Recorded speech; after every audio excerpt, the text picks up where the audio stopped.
여호수아의 말씀을 함께 나누고 있습니다. 우리가 여호수아에서 기억될 만한 장면을 우리가 떠올리라고 한다면 아마 여리고성이 무너지는 장면을 우리가 떠올리게 될 것입니다. 가장 유명한 장면이죠.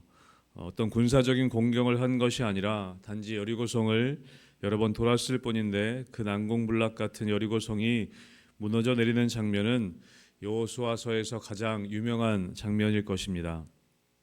하나님께서는 여호수아 1장 지난 1장에서 두려워하고 있는 여호수아에게 두려워하지 말 것을, 또 담대하게 나아갈 것을, 하나님의 말씀만 붙잡고 좌우로 치우치지 말고 여호와의 말씀을 묵상하고 나아갈 것을 여호수아에게 말씀해 주셨습니다.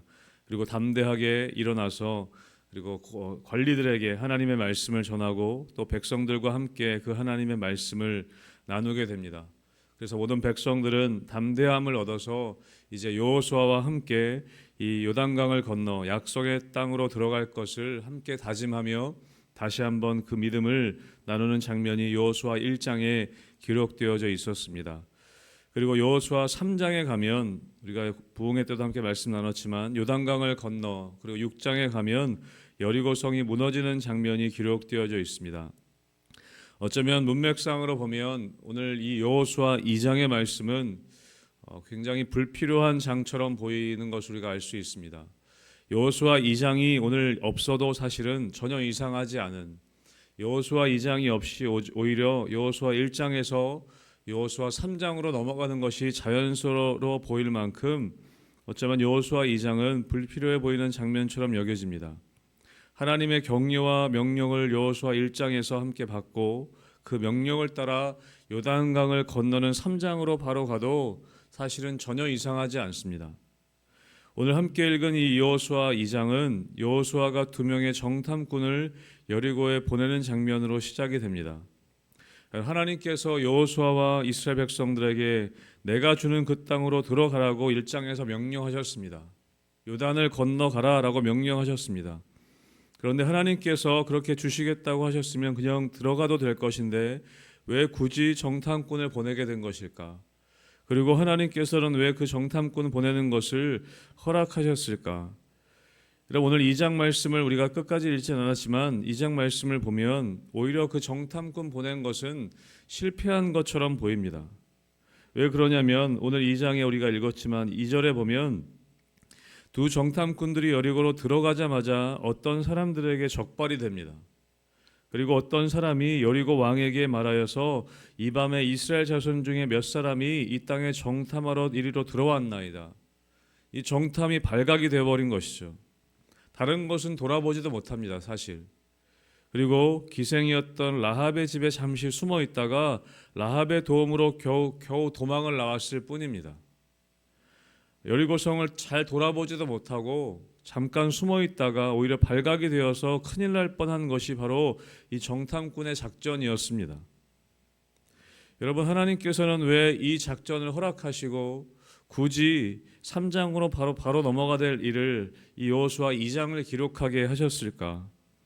오늘 1절에 보면 이렇게 기록되어져 있습니다. 1절 말씀 같이 함께 읽어보겠습니다. 시작.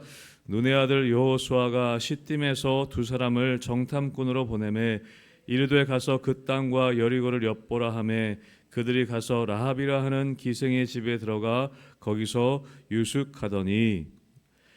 두 정탐꾼은 여리고 성에 들어갑니다. 그리고 기생이었던 이 당시의 율락 직업 여성이었던 라합이라는 사람을 만나게 됩니다. 그리고 그녀의 도움을 받아서 뒷부분에 나오지만 목숨을 구하게 됩니다.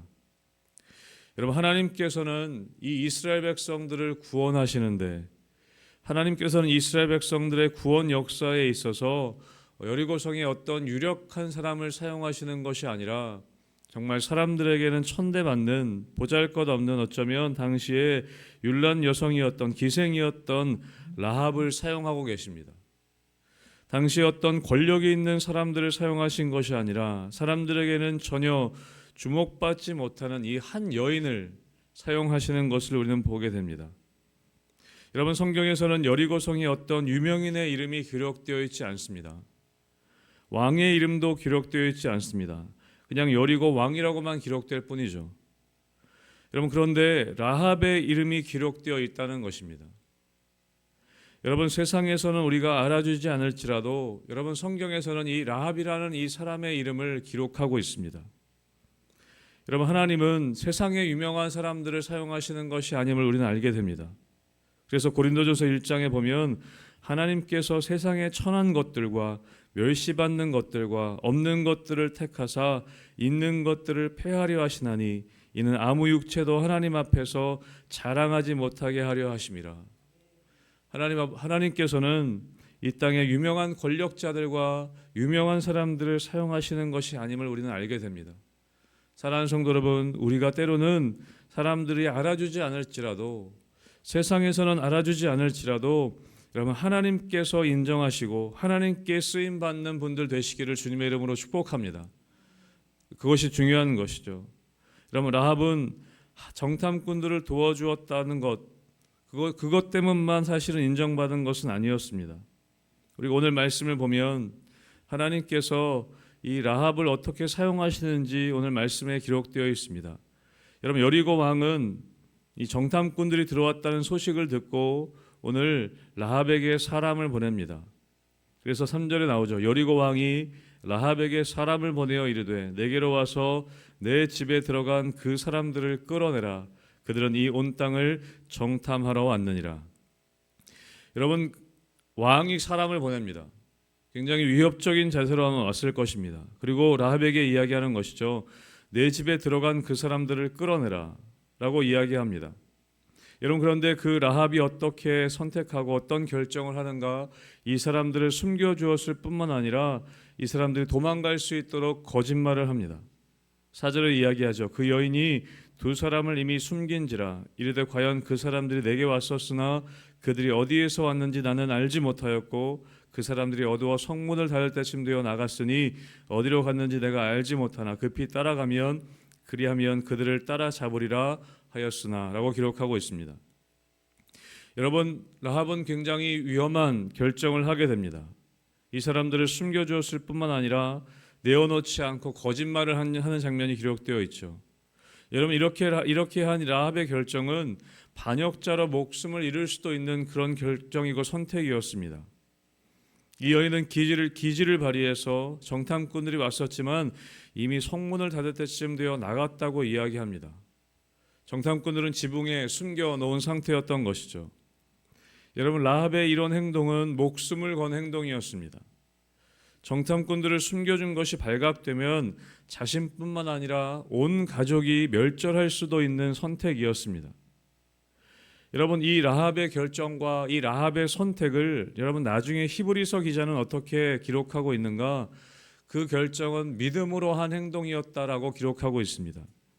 히브리서 11장 31절에 보면 믿음으로 기생 라합은 정탐꾼을 평안히 영접하였으므로 순종하지 아니한 자와 함께 멸망하지 아니하였도다 라고 기록하고 있습니다. 여러분, 라합의 행동은, 라합의 선택은 단순히 순간적인 결정이 아니라 믿음의 결정이었다라고 이야기합니다. 충동적인 어떤 행동이 아니라 믿음으로 한 결단이고 행한 일이었다는 것을 히브리서 기자는 이야기하고 있습니다. 여러분, 그렇게 믿음으로 결단하고 행한 일로 말미암아 라합과 그의 가족은 여리고성이 무너질 때 구원을 받게 됩니다. 우리가 아는 것처럼. 여러분, 라합의 믿음의 결단은 자신뿐만 아니라 가족 전체를 구원하는 행동이 되었던 것입니다. 여러분, 오늘 여호수아 2장은 사실 기록되지 않아도 이상하지 않은 장이긴 하지만 여러분, 라합이라고 하는 믿음의 결단을 한 여인의 모습을 기록하고 있습니다. 여러분, 그런데 거기서 끝나는 것이 아닌 것을 우리는 알고 있습니다. 이런 마태복음의 1장에 보면 예수님의 족보가 기록되어져 있습니다. 마태복음 1장의 이 예수님의 족보 안에 보면 마태복음 1장 5절 6절에 보면 살모는 라합에게서 보아스를 낳고 보아스는 룻에게서 오벳을 낳고 오벳은 이새를 낳고 이새는 다윗 왕을 낳으니라. 여러분, 다윗 왕의 족보에 이 라합의 이름이 기록되어집니다. 여러분, 라합이 누구를 낳습니까? 보아스를 낳습니다. 여러분, 룻기에 나오죠. 룻기에 보아스가 룻과 함께 결혼하는 장면이 나옵니다. 여러분, 그리고 그 가운데 다윗 왕이 나오게 되는 것이죠. 여러분, 이 라합의 결정, 두 정탐꾼을 숨겨주었던 이 믿음의 결정은 다윗 왕의 족보에 이름이 오르게 되는, 또 이어서 예수님의 구원의 족보에 들어가게 되는 놀라운 일들이 일어나게 되는 것입니다. 사랑하는 성도 여러분, 우리의 믿음의 결단이, 우리의 믿음의 선택이 우리 삶에 어떤 일이 일어나게 될지 알지 못합니다. 우리의 삶의 믿음의 결단이 우리의 삶에 어떤 결과를 낳게 될지 사실은 우리는 상상할 수 없습니다. 여러분, 라합은 자신에게서 예수님이 나올 것을 알고 있었을까요? 알지 못했을 것입니다. 자신을 통해 다윗 왕이 나올 것을 알고 있었을까요? 알지 못했을 것입니다. 여러분, 여기에서 나오는 역사에 의하면 라합이 이 두 정탐꾼 중에 한 명과 결혼했다라는 이야기도 있습니다. 명확하게 알 수는 없지만 분명한 것은 이 라합을 통해서 다윗 왕이 나왔고, 또 이 라합의 가문을 통해서 예수 그리스도가 나왔다는 것이 성경의 기록인 것입니다.